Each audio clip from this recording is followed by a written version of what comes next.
Rooster Creek Quilting in Holt Summit, Missouri is your one-stop shop for all your quilting needs and more. Their specialties include great customer rapport to assist you with finding that perfect fabric, notion, pattern, pre-cuts, and embroidery supplies. Rooster Creek also offers professional long-arm quilting services and classes and much more. Don't wait for the rooster to crow.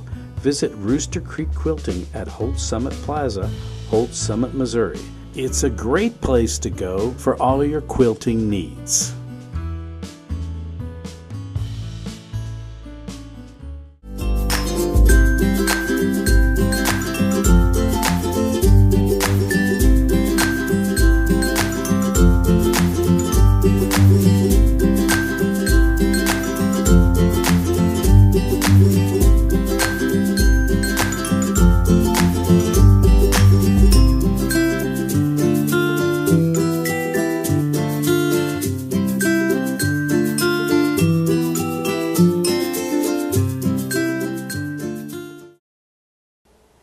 Welcome to JCTV's Quilting Inside and Out, where you get the scoop on the world of quilting. Today is August the 10th, 2018, and we're coming to you from Jefferson City, Missouri. I'm Linda Bratten, and many of you are familiar with my work and my business, Linda Bratten Creations. I'm excited today to be able to co-host with Rick J. We have a great show planned for you with two very talented guests who have some great information, techniques, and experiences to share with you. In the first half hour, I have the pleasure of visiting with Miss Barbara Wineland of California, Missouri. In the second half hour, Rick is honored to chat with Eva Studley of Jefferson City, Missouri. These two quilters will be sharing their sewing and quilting experiences and will be demonstrating techniques to inspire your own projects. Please join me in welcome Miss Barbara Wineland. It's great to have you as a guest in Quilting Inside and Out. Thank you. It's nice to be here. Well, Barbara, please tell us a little bit about yourself. Well, first of all, I'm a sewer, quilter, and a machine embroiderer. I live in the country near High Point, Missouri, with my husband, Tom. Between the two of us, we have 4 children, two sons who live in the Midwest, and a son and daughter who live in Texas. Our granddaughter and grandson both are interested in sewing. Our grandson, he learned to sew at a very young age on my Singer featherweight machine. But both grandchildren are very creative as well. Oh, so can you share with us when and how you were first inspired to begin your adventures in sewing and quilting? My mother inspired my love of and interest in sewing and creating. When I was 3 years old, my mom and dad went to a farm auction, and there my mom purchased a new to us Singer treadle sewing machine. I was really fascinated how that treadle would work and how to make the machine run. And I'm sure I probably had to be told to leave it alone sometimes, but I like to play with that. But at the age of 5, she began to teach me to sew. And I watched her create patchwork quilts, curtains, and pretty dresses on it. She would have me pick out dresses that I liked out of the catalog or newspaper. And then she would make patterns herself out of old newspaper or paper bags or something, and sew up the prettiest dresses for me. Even my school teachers complimented me and would comment on how great a seamstress my mother was. Oh, it sounds like you had a great start. So what continues to inspire or motivate you in your love of sewing and quilting? I get inspiration from a lot of sources. I watch the fashions because I like sewing clothes too. And I'm inspired by the wonderful magazines that are available now. So I've subscribed regularly to a couple of those, and I try to keep up with what's new and interesting. And then I try also to attend at least 2 sewing or quilting events every year from my local fabric sewing stores. And also I always never miss the PBS shows on Sunday. Oh, I like those too. Now, I understand you've prepared a segment to share with our viewers about your family quilts. So let's enjoy some of your quilting heritage in this next segment. Okay, enjoy.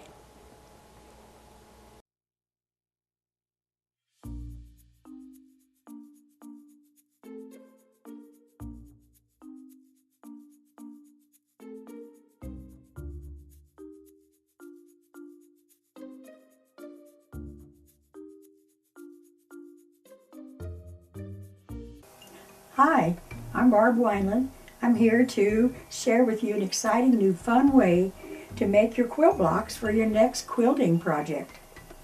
whether it's for a wall hanging, a table runner, placemat, or even a pot holder, it'll get you on your way to your next big quilt. But first, I'd like to share a little bit about our family history in quilting, which dates back at least 142 years. Our ancestors traveled in a covered wagon from the Carolinas to South Missouri to settle there. The first quilt I'll be sharing with you was hand-pieced and hand-quilted by my great-great-grandmother, Carolina Culbertson, in 1876. Hi, this is my first quilt I want to share with you. It's made from a block pattern called 8-Point Star, and looking on Google, it is still available. This was actually hand-pieced and hand-quilted by my great-great-grandmother, Carolina Culbertson, in 1876. I think it's real important to make labels for your quilts. They didn't think about doing it at that time, but it was hard to keep all the history, so I'm putting the labels on them, catching up, and I try to do that on all the quilts now to let everyone that comes after know who did it and when, and I think it's very important to do that. This is something you can do with the new machines very easily too.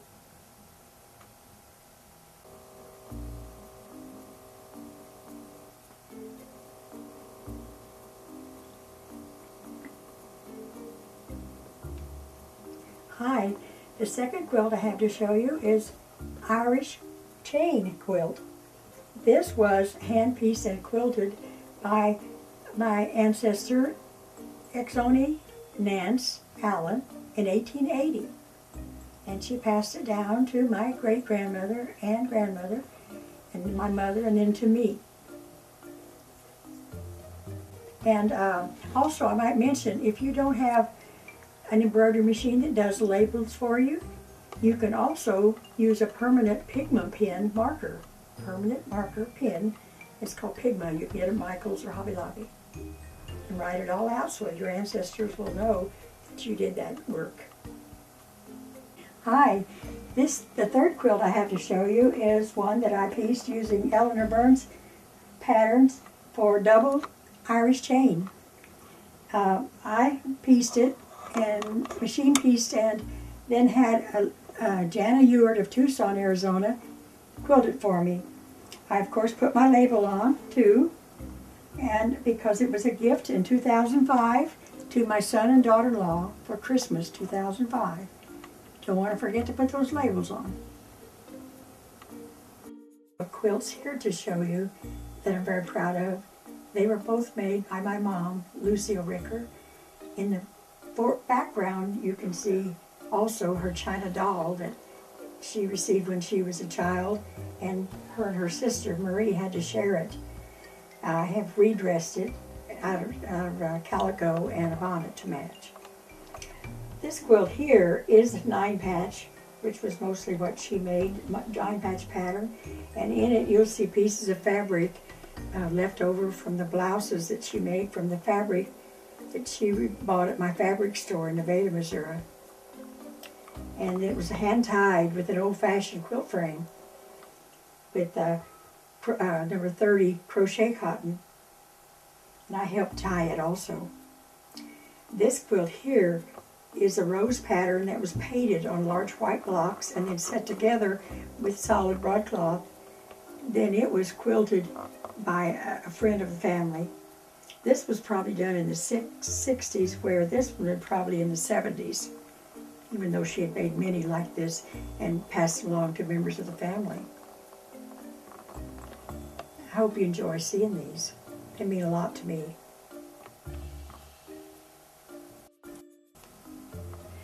This quilt now was made with pre-printed blocks, marked usually for quilting, but my mother-in-law took it another step, which was popular in the 70s. She painted the designs on the blocks, then joined them together with sashing and borders, and hand quilted this quilt.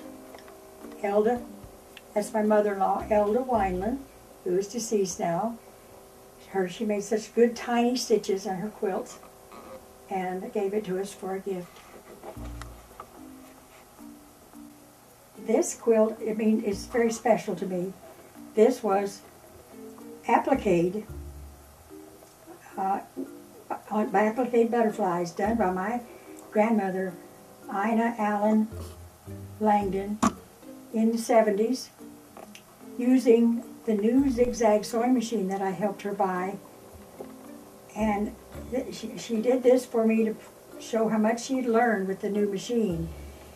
She appliqued using a satin stitch, which is set far apart, should be closer, and then set it together with sashing, and the machine sewed it together and tied it, which was our custom from early on when my mother and I made quilts. We used either crochet thread, or crochet cotton, or embroidery floss, and tied it together rather than quilting, and we used one of those large old-fashioned quilting frames.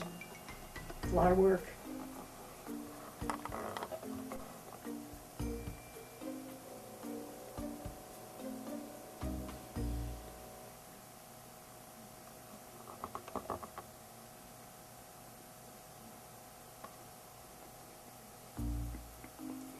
This is my prayer garden quilt. I'm very proud of it. I completed it in 2013 and entered it in the Missouri State Fair at Sedalia, Missouri. It comes from a software pattern from Anita Good Design, in which you use your embroidery machine to complete 6 to 8 blocks and join them with sashing, join them with pieces to make a 16-inch block. Then you join the 16-inch block with your sashing and borders. I completed it with little 9 patches of the corresponding strips also, and used a batik for the border. This was wonderfully quilted by the ladies at Stover Quality Quilting at Stover, Missouri. I really enjoyed doing this one. And just remember, a garden is a friend you can visit anytime. Barbara, thanks for sharing your family quilts and the history of them with us. Now, after the break, Barbara will share a demonstration of her newly found love, quilting, embroidering, and applique in the hoop. It may be a new technique and interest to some of you. Stay with us and we'll be right back on Quilting Inside and Out. Creek Quilting in Holt Summit, Missouri is your one-stop shop for all your quilting needs and more. Their specialties include great customer rapport to assist you with finding that perfect fabric, notion, pattern, pre-cuts, and embroidery supplies. Rooster Creek also offers professional long-arm quilting services and classes and much more. Don't wait for the rooster to crow. Visit Rooster Creek Quilting at Holt Summit Plaza, Holt Summit, Missouri. It's a great place to go for all your quilting needs.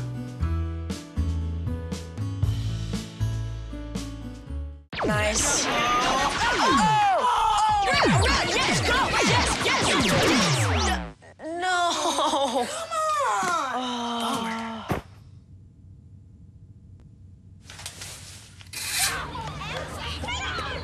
Oops. Yeah, sure. Let's go. Moms everywhere are finding ways to keep kids active and healthy. Works every time. Get ideas, get involved, get going at letsmove.gov.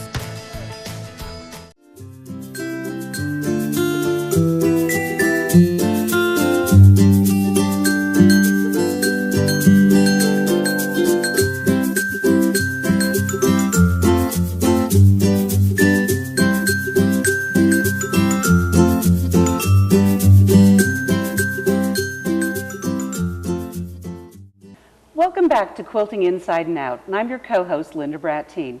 Please join me as I continue a discussion with Ms. Barbara Wineland of Barb's Originals from California, Missouri.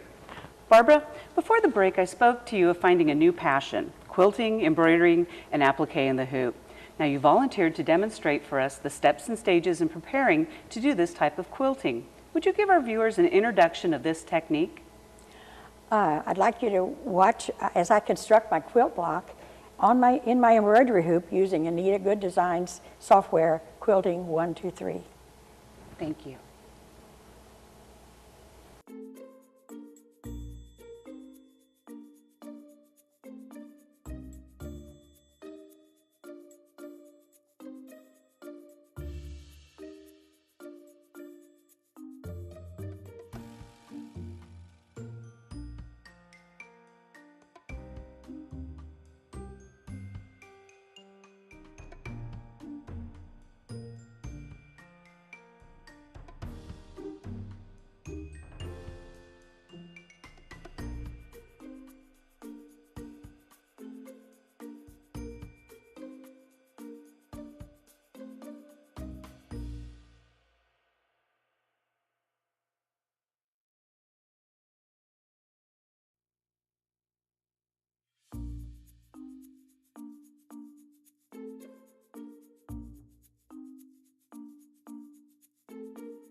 Hello,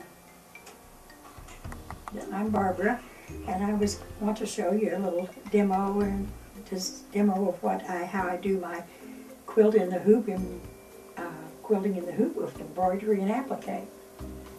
And you may have noticed over here some finished. These are some finished items. They're going to be a table runner, and using my quilt in the hoop procedure and applique and embroidery. Here you can see I have some in the process. This is waiting for the applique on top. This is applique and embroidery on a plain block. I have my supplies cut and ready to put in the hoop. I've already got the machine loaded with my hoop with the batting underneath and the block in the center ready to stitch.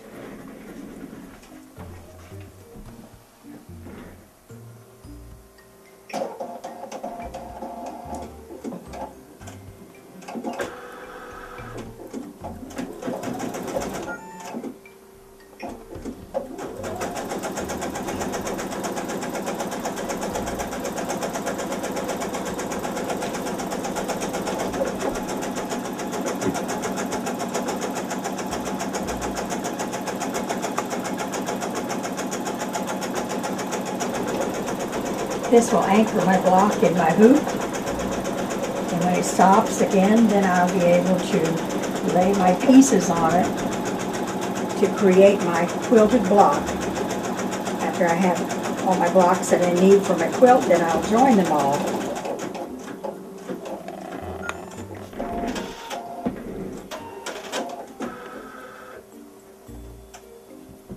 Okay, I'll take a little break now and change threads so we're ready to do our quilting in the hoop.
I'm almost finished now with the quilting. The machine will stop and then we'll be able to place our first contrast block.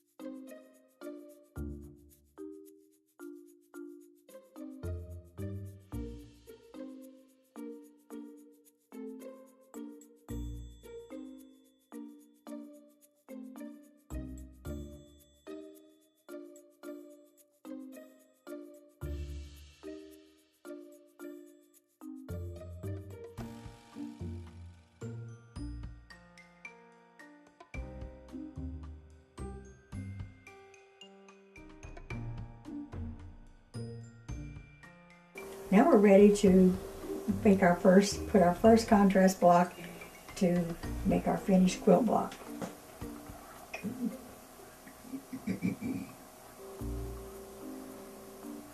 Okay, the next step is to lay the first colorful contrast block in and let the machine stitch it in for me.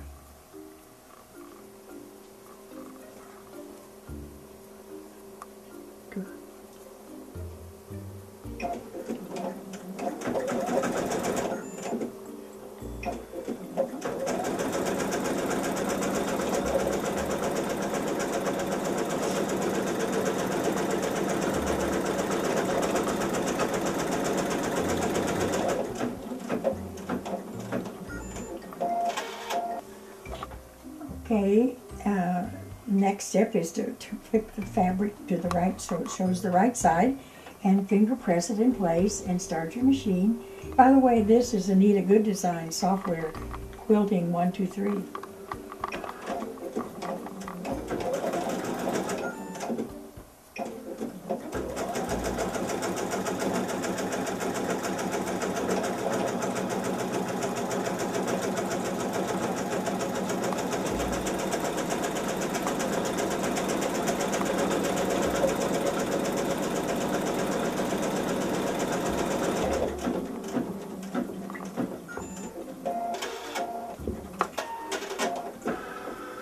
Then the machine stops and tells me to lay in the next block. It'll stitch a placement line, then I lay my fabric on, stitch it down, flip it over, and finger press and stitch it in place. And I'll continue all around the block till I have all 4 corners done. Then I'll show you next how I'll put the applique in the middle on the finish of the block. And if you're worried about all these pieces of fabric sticking out, don't worry about that. When you're finished with it, you'll take it to your cutting board and square it off with your square off ruler like you normally do in your quilting projects to the size block that you've already decided you're making. So I'll be back to show you that. Hi, now I'm ready to do my embroidery, my little rose, and we'll follow it with applique and put some embroidery on it.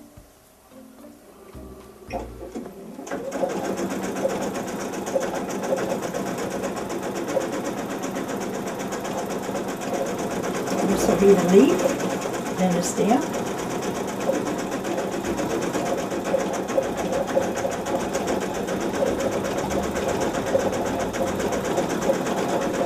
As you can see, I've completed my block, my corners, my piecing in the hoop. Then I've changed my thread to the green for the stem and the leaf of my rose.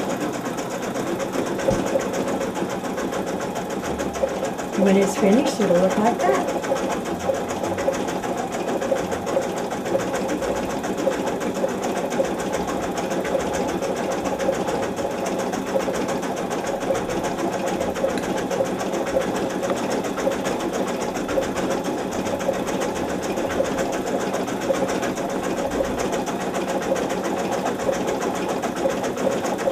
While that's stitching, I've made my patch ready for my applique.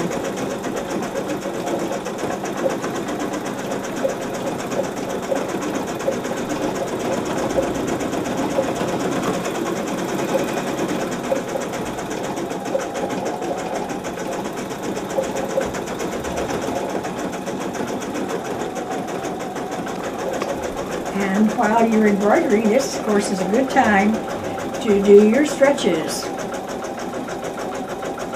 Keep your back strong. Okay, we're getting ready to do our applique. This is called satin stitch applique. The embroidery software, the machine has stitched my outline to tell me where to place this piece of fabric that I want to be the base for my purple rose.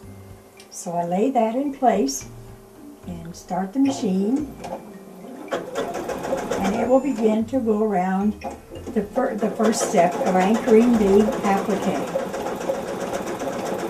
anchoring the fabric for that.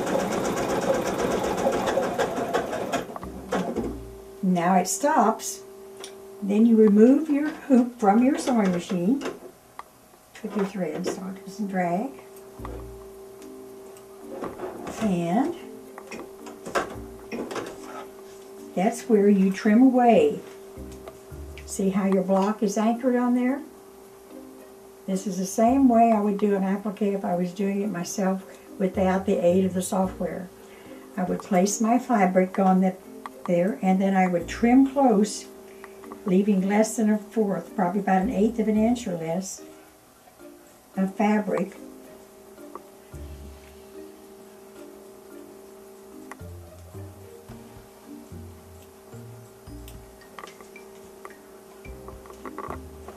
Leaving this all in the hoop.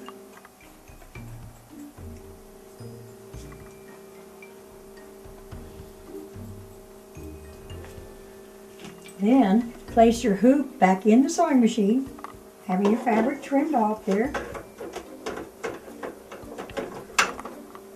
Then start the machine again, and it begins to finish the edge of the fabric.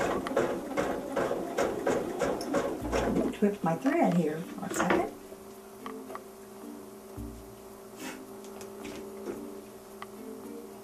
Okay.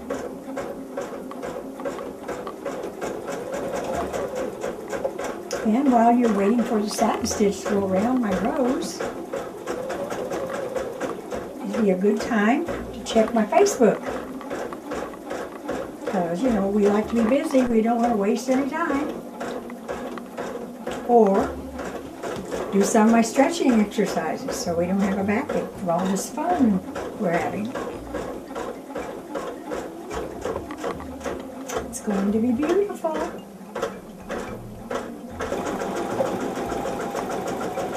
The beautiful satin stitch really finishes up the rows nice. Normally if I wasn't using much software, I would be using a zigzag stitch, satin stitch around my applique. I'm setting it to the right length and density and create my applique this way.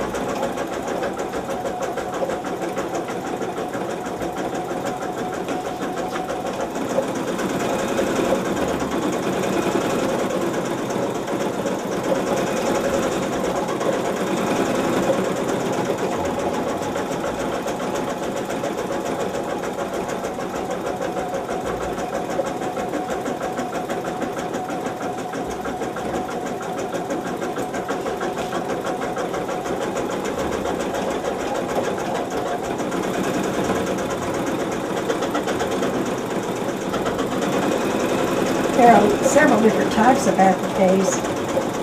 I know you all are familiar with needle turn, reverse applique, one satin stitch applique. I do mine all by machine. I prefer the satin stitch when you put your piece down and trim it away and then satin stitch around it. It lasts longer through washings and wearing, and it just stays fresh for years and years.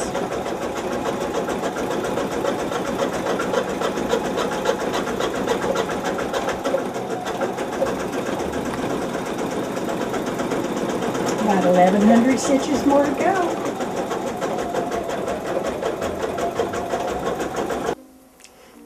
That concludes my demo on quilting, embroidery, and applique in the hoop. I hope you've enjoyed it. Thank you for watching my demo. I've enjoyed it. Thanks to JCTV for allowing me to show this to you too. See you soon.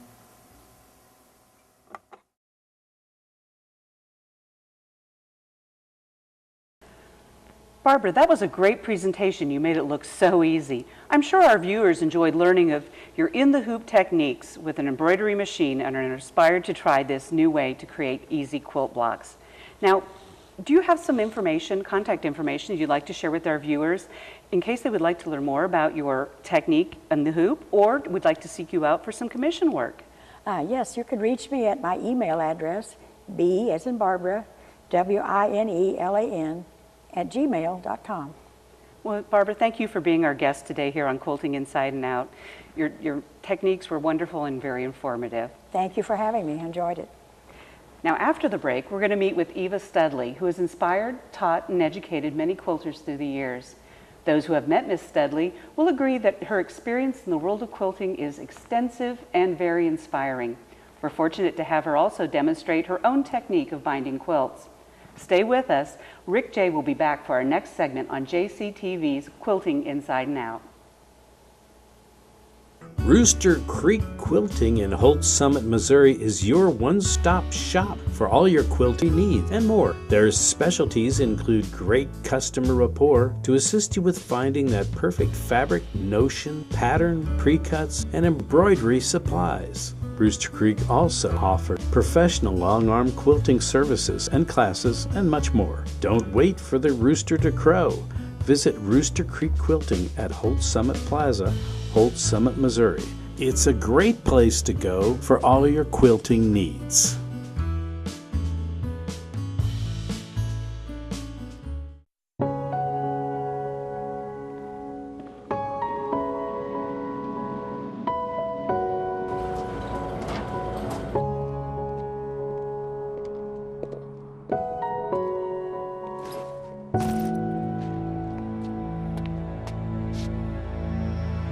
Welcome home, man.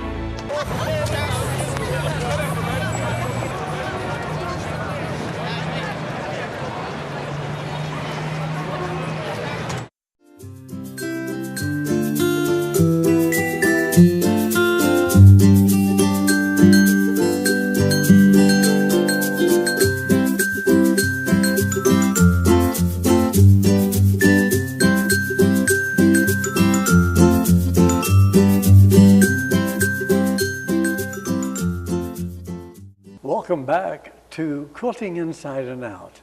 I'm your host, Rick J., for the second half hour of the show. And I'd like to introduce you then to our next special guest today, quilter and more, Ms. Eva Studley of Jefferson City, Missouri.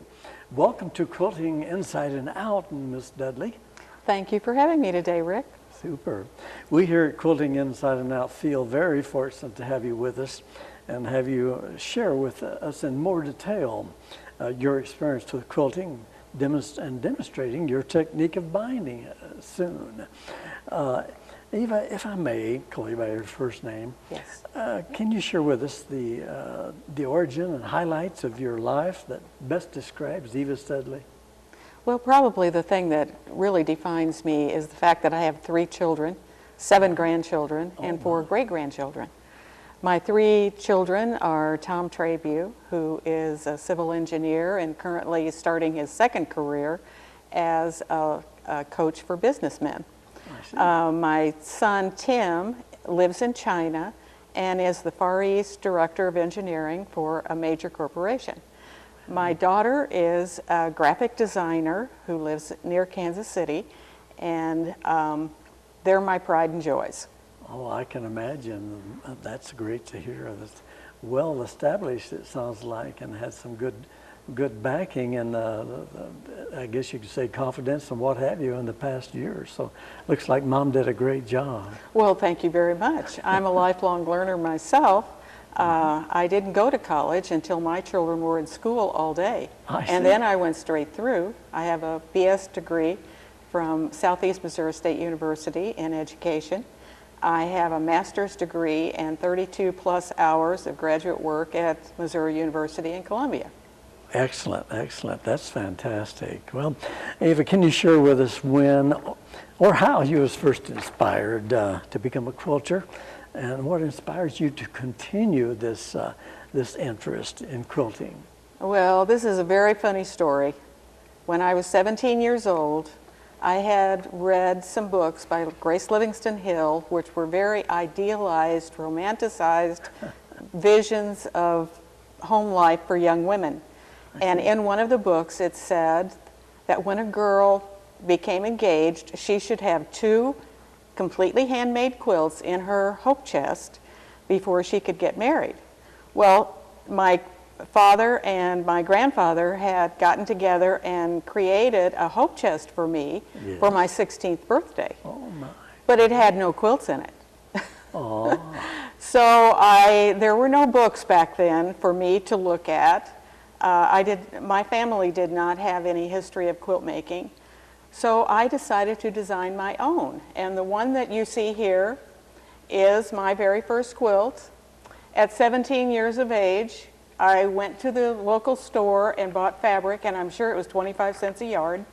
Yes. I had no idea colors or anything, so I chose something that had 2 colors in it. Cut my patterns out of cereal box. Oh, I see. With scissors. Put it all together by hand, and that was the start 60 years ago. My. And then 40 years ago, I got around to quilting it. Oh, I see. So I had no idea how to quilt it, so I started at one end, and you'll see at the stitches at one end are these long toe catchers. And then as I traveled across the quilt, and it took me 20 years to do it, by the end the stitches were all fine little hand stitches, and I would never give this quilt up.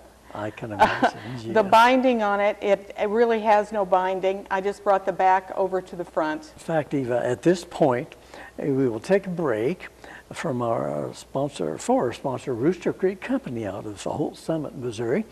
When we come back, we will be presenting a tape demonstration that Eva Studley's technique of binding a quilt. So stay with us. We'll be right back. Rooster Creek Quilting in Holt Summit, Missouri is your one-stop shop for all your quilting needs and more. Their specialties include great customer rapport to assist you with finding that perfect fabric, notion, pattern, pre-cuts, and embroidery supplies. Rooster Creek also offers professional long-arm quilting services and classes and much more. Don't wait for the rooster to crow. Visit Rooster Creek Quilting at Holt Summit Plaza, Holt Summit, Missouri. It's a great place to go for all your quilting needs.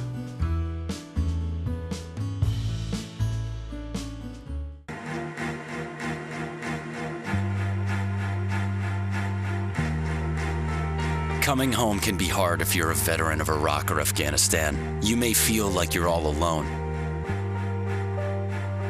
But you're not alone. At iava.org, your fellow vets are all around you.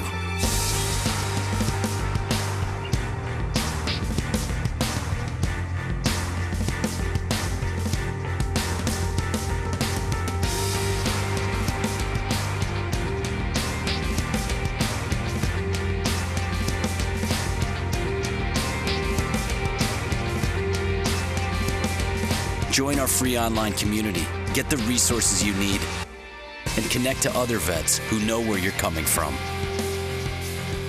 iava.org. We've got your back.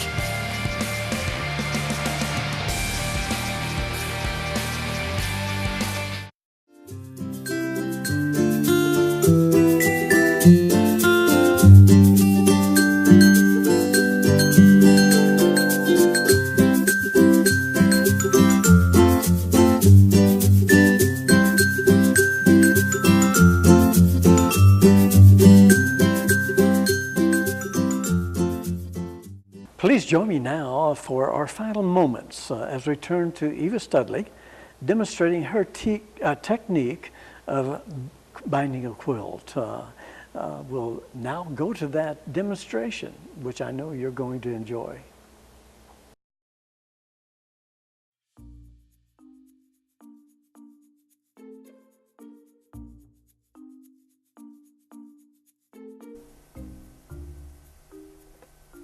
Hello, I'm Eva Studley, and I am here to share with you a technique that I've sort of developed over the years.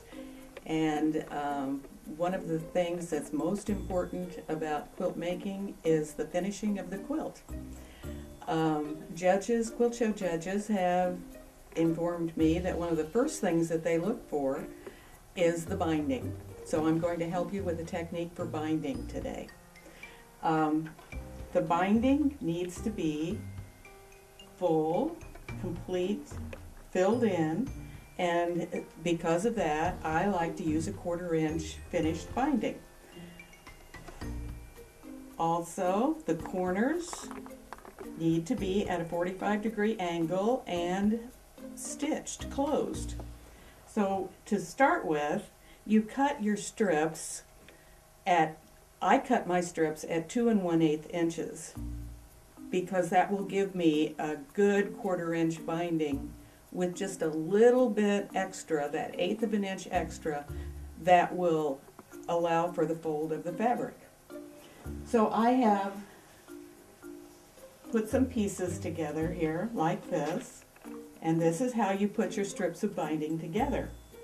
This is right side up, this is right side down, and on a 90-degree angle.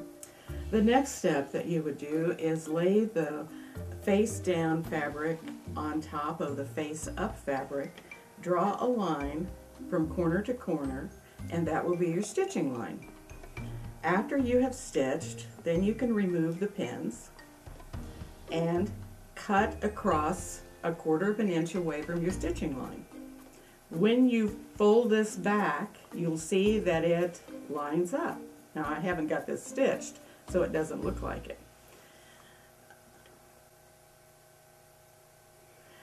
After you have stitched across that line, cut across this way, and then you will have a piece that looks like this with this piece removed, and you will press that open because you don't want any bulk in your seam allowance or in your binding. To keep my binding nice and neat, I use a very high-tech gadget called a spare CD case, and I just wrap my binding around and around and around on this, and then I slide it off.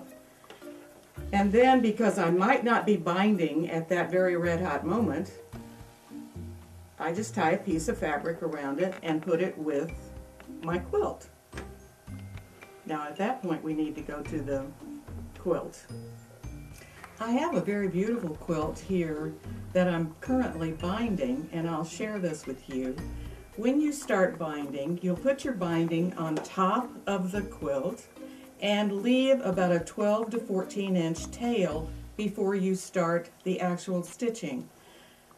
You go down to the corner, and you'll notice that I've done a lot of this stitching in the beginning, and then you'll continue around, and I will show you how to do those corners. You continue all the way around the quilt until you get, we're going to go to the last corner. All right. Sometimes these big quilts are a little difficult to maneuver, but it's doable. And one thing that I have found to be very helpful, and you'll notice that I had this secured, is to put the binding over your shoulder so that it continues to unravel as you go. I use a walking foot and a 1/4 inch seam.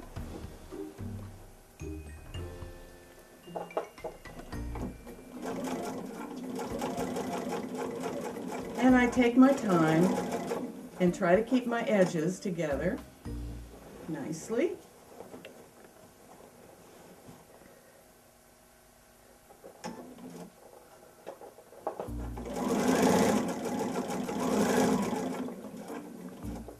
It's very helpful if you have a needle down function on your machine, because then as you're moving the quilt and rearranging, your needle stays down so that the quilt is always in the proper position.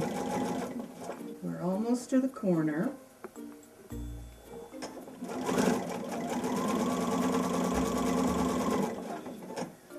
And you'll notice that with the binding being over my shoulder, that it's not tangling.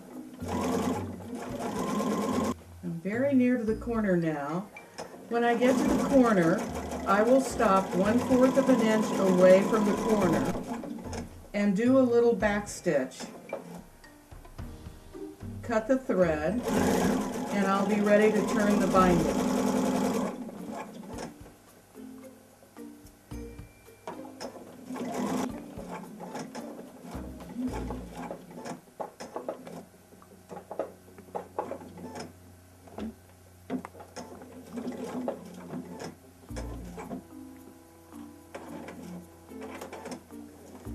At this point, I'll try to put it over here so that you can see how I do this.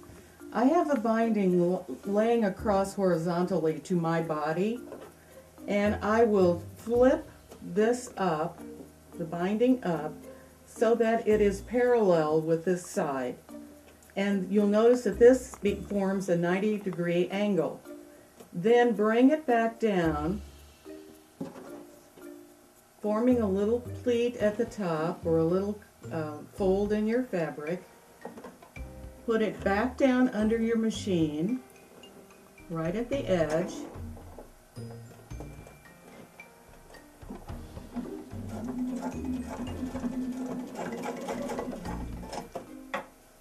You may use your fix button on your machine, or you can do a little back stitch there. So what you've done here is create your 45-degree angle when you actually start hand stitching this binding down.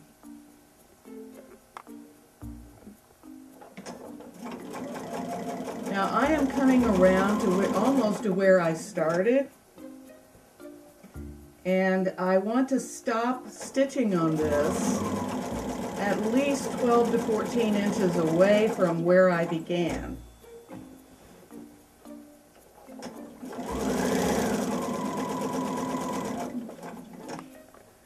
And I will cut my thread, take this out of the machine. This is the part that some people consider very tricky. It's where you join the two pieces together, and you don't want a lot of bulk here. So this is where I've left my 12 to 14 inches open. I bring the left-hand side over, and I put a pin about midway between my two spots there. Open up my binding just a bit, enough that I can put a pin in and I can see the head of it. Then I take the right hand side, the one that I started with, and bring it over and lay it on top of that. Take another pin, put it here again, open this and put your pin right in the top, right on top of the other pin. At this point, you turn this way and you open this out, and this is the magic. You match the two heads of the pins together and you keep this perpendicular. Take your and then pin going on a 90-degree angle across right to where those two pins were. And this is why you see what I'm doing here? This is why you have to have the space to do this. Okay? And across here.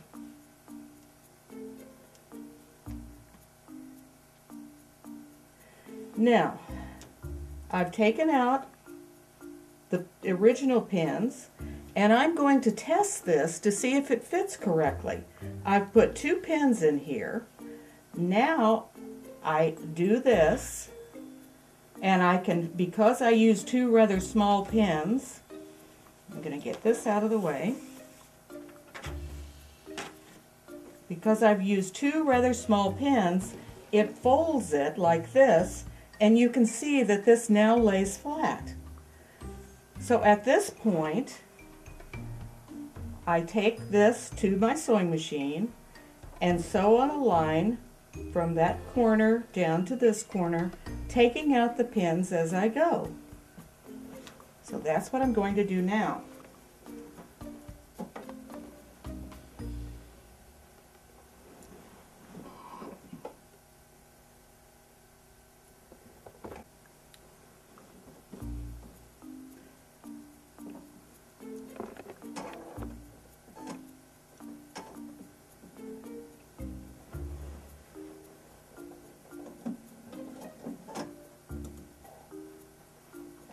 Take a couple of stitches and then just move my pin back and follow my pin line down to the other pin. Remove my other pin.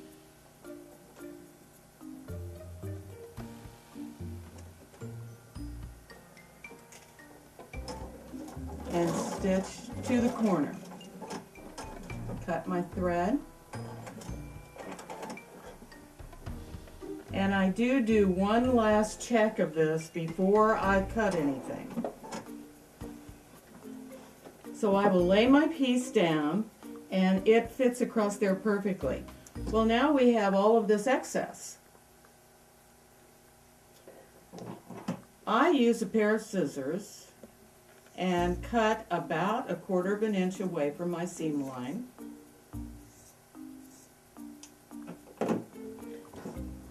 Discarding the remainder. And then I have this section here that I must press open in order to keep the bulk from happening. And you can simply finger press this open. You don't have to take it to an ironing board. And now we've connected the two ends together and they're laying it's laying nice and flat on the quilt. But because the sewing machine has a tendency to push the fabric, I'm going to put some pins along here. Not a whole lot, just a few, to hold the top in place, and it's not going to, to hold the binding in place, and it's not going to move forward as I stitch. Then I'll put it back under the sewing machine.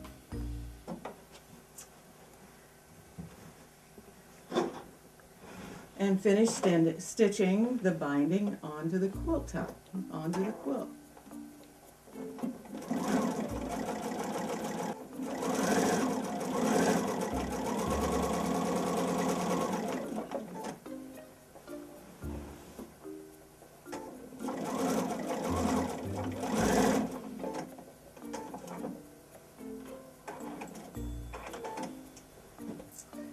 Remove the pins.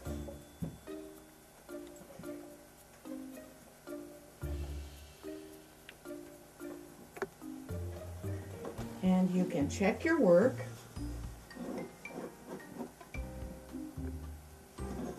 By folding it over, and you have a nice tight bind here, and then you will do hand stitching on the back.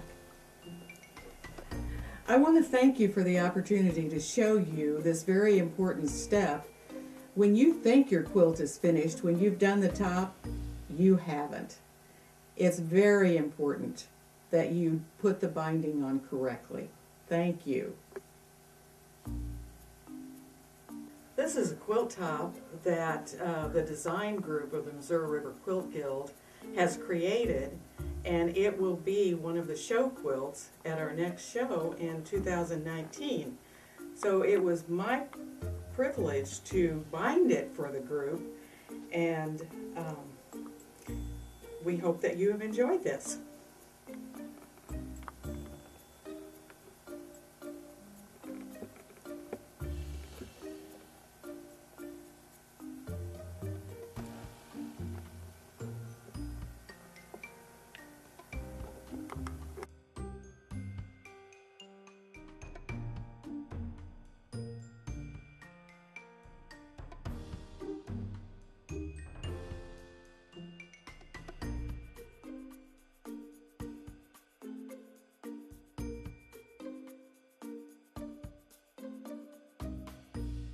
Eva, that was a great demonstration and technique also.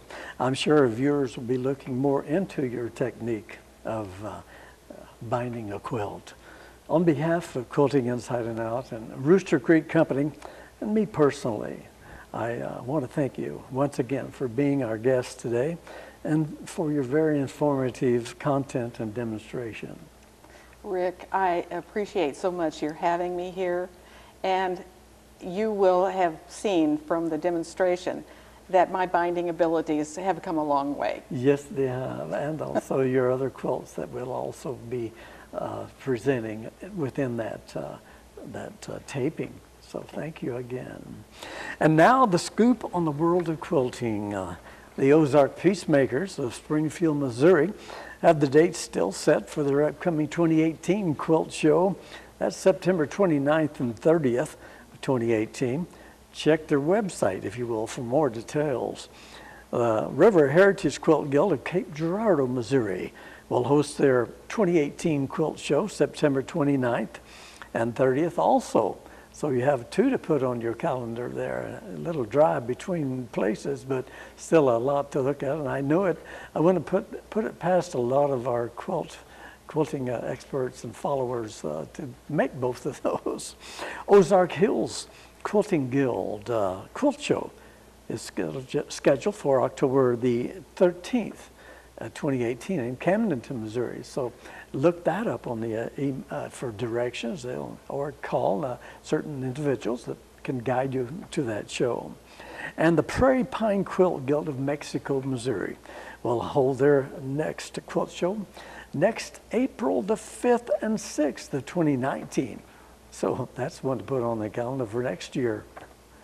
Please contact me, Rick J, at 573-645-4507, or you can call Rooster Creek, our sponsor, at 573-649-4789, and give us the scoop on what's going on in your quilt guild. Or if you'd like to be a guest, for that matter, on the show, I'd love to have you. Thank you. We are dedicated in the effort to get the scoop to our viewers here on Quilting Inside and Out. Thank you, JC producer Gloria Enlow and the JC TV Access staff and crew. And thank you, our viewers, for joining us here on JC TV. Look for more Quilting Inside and Out, where you get the scoop on the world of quilting. It's all right here on JC TV Access. And don't forget YouTube. I'm Rick J saying, see you next time. Thanks for being with us.